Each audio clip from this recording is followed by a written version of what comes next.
नीतीश कुमार ने उपेंद्र कुशवाहा को ठिकाना लगाने के लिए अब कुशवाहा का ही सहारा लिया है। उपेंद्र कुशवाहा को उमेश कुशवाहा ठिकाना लगा देंगे और इसकी तैयारी नीतीश ने काफ़ी पहले कर ली है। उपेंद्र कुशवाहा के एक एक सवाल का जवाब अब उमेश कुशवाहा जेडीयू दफ्तर में बैठ के दे रहे हैं। उपेंद्र कुशवाहा सवाल उठा रहे हैं कि नीतीश की पार्टी जेडीयू नहीं तो उमेश कुशवाहा ललकार रहे हैं कि नैतिकता के बात करते हैं उपेंद्र कुशवाहा। थोड़ी भी नैतिकता बची हुई है। अंधकार में जब जिंदगी पड़ी थी तो नीतीश ने रोशनी देने का काम किया और उनके लिए इस तरीके की बात कर रहे हैं। दूध का दूध पानी हो जाएगा। एक बार कुशवाहा अपने गिरबान में झांक कर तो देख लें।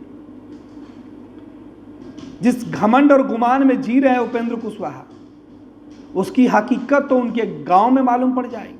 उमेश कुशवाहा ने उपेंद्र कुशवाहा को जिस लहजे में जवाब दिया है, अब उपेंद्र कुशवाहा सुनेंगे तो उनको भी इस बात का एहसास हो जाएगा कि अब वो नीतीश कुमार के खिलाफ बोलकर अपने ही सियासत के आगे सवाल खड़ा कर चुके हैं। देखिए, बैठक में क्या कौन बोल रहा है उसकी चिंता उपेंद्र कुशवाहा नहीं करता है। बैठक बड़ा मकसद को लेकर के है। पार्टी के साथ जो करोड़ों लोग बिहार भर में जुड़े हुए रहे, आज एक अलग आरजेडी से डील की चर्चा हो रही है। उस डील में अगर सच्चाई है तो बिहार के लोग उसको स्वीकार करने वाले नहीं हैं। हमारी पार्टी से जुड़े हुए करोड़ों लोग उसको स्वीकार करने वाले नहीं हैं और इस बात को लेकर लोगों के मन में चिंता है कि आखिर क्या होगा। देखिए, सबसे पहले तो उपेंद्र कुशवाहा जी के पास न सिद्धांत है न विचारधारा है। इतने अति महत्वाकांक्षी हैं, उसके लिए वो अनाप शनाप बयान दे रहे हैं। तो जिनके मन में भी चिंता है पार्टी के साथियों के साथ, यही स्थिति बनी रही तो पार्टी तो बर्बाद हो जाएगी। तो पार्टी को बर्बादी से बचाने की चिंता रखने वाले लोगों को हमने बुलाया है। तो मकसद बड़ा है, इसलिए कोई क्या बोलता है उसका कोई अर्थ मेरे लिए। अभी तो कोई भी पदाधिकारी अभी है नहीं। तो पिछले बार संसदीय बोर्ड के हमारे अध्यक्ष थे, इस बार तो अध्यक्ष नहीं, सिर्फ एक प्राथमिकी सदस्य है और उनको कोई भी मीटिंग बनाने का कोई भी नैतिकता नहीं, कोई भी संविधान के अनुसार भी ऐसे भी उनको मीटिंग बुलाने का। और ये आप जान लीजिए कि ये पार्टी जो है माननीय मुख्यमंत्री नीतीश कुमार जी की सींची हुई उनके संघर्षों की उपज की पार्टी है और एक भी अवसरवादी नेता कोई हो वो हिला नहीं सकते।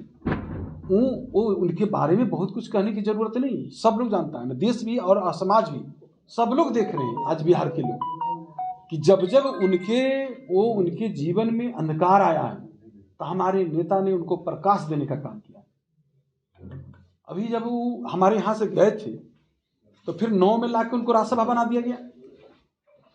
फिर वो यहाँ से हमारे यहाँ से जब भागे, हमारे यहाँ से गए, फिर उनको वो आए गिरगिराए।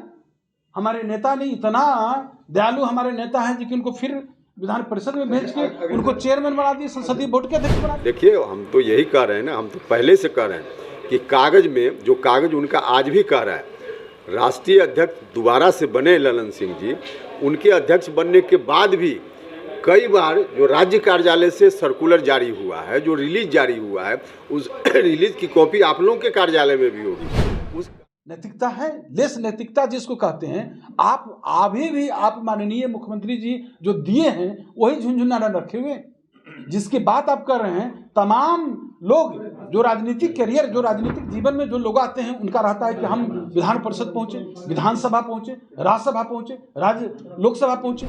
तो ललायित रहते हैं पद के लिए, और जब पद के लिए लोग ललायित रहते हैं, उनकी गरिमा करोड़ों करोड़ लोगों को जो प्रतिनिधित्व करते हैं, उनकी गरिमा का क्या होगा। उस रिलीज के हिसाब से देखिए तो उसमें बार बार लिखा गया है कि उपेंद्र कुशवाहा अध्यक्ष पार्लियामेंट्री बोर्ड।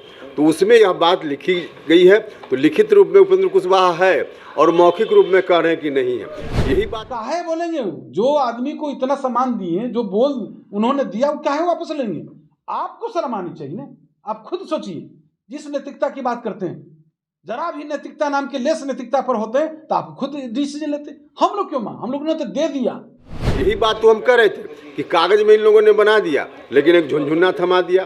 तो जो झुनझुना की बात जो हम कर रहे थे, इसको ललन सिंह जी ने बोलकर स्वयं साबित कर दिया है। जिस झुनझुना की वो बात करते हैं, तो जरा भी लेस नैतिकता नाम की उनके पास है? देखिए, जनता दल यूनाइटेड किसी एक व्यक्ति की पार्टी नहीं है, करोड़ों लोगों की पार्टी है। इसलिए उनकी पार्टी का कोई मतलब नहीं। और अगर व्यक्ति के रूप में भी अब नीतीश कुमार जी नेता हैं, मानते हैं कि उनकी पार्टी है, तो यह पार्टी उनकी नहीं है, यह पार्टी शरद यादव जी की पार्टी है। ये पार्टी जो है माननीय मुख्यमंत्री नीतीश कुमार जी की सींची हुई उनके संघर्षों की उपज की पार्टी है, और एक भी अवसरवादी नेता कोई हो वो हिला नहीं सकते। वो उनके बारे में बहुत कुछ कहने की जरूरत नहीं, सब लोग जानता है ना, देश भी और समाज भी सब लोग देख रहे हैं आज बिहार के लोग कि जब जब उनके जीवन में अंधकार आया है तो हमारे नेता ने उनको प्रकाश देने का काम किया। शरद यादव जी ने इस पार्टी को बनाने का काम किया था। समता पार्टी बनी थी जो नीतीश जी की पार्टी थी, तो नीतीश जी उसमें समता पार्टी को विलीन कर चुके। अब जनता दल यूनाइटेड शरद यादव जी की पार्टी, उसी पार्टी को शरद जी को ही भगा करके कब्जा कर लिया गया, और नीतीश जी कह रहे हैं कि हमारी पार्टी। कैसे उनकी पार्टी है? नहीं है उनकी पार्टी। वो किसके गोद में खेल रहे हैं समझे, वो उसके बारे में क्या पूछेगा? अगला का कोई नैतिक नीति ही नहीं। और कोई, अरे मैं कह रहा हूँ दावी के साथ एक वार्ड सदस्य के भी चुनाव लड़ के दिखाएं।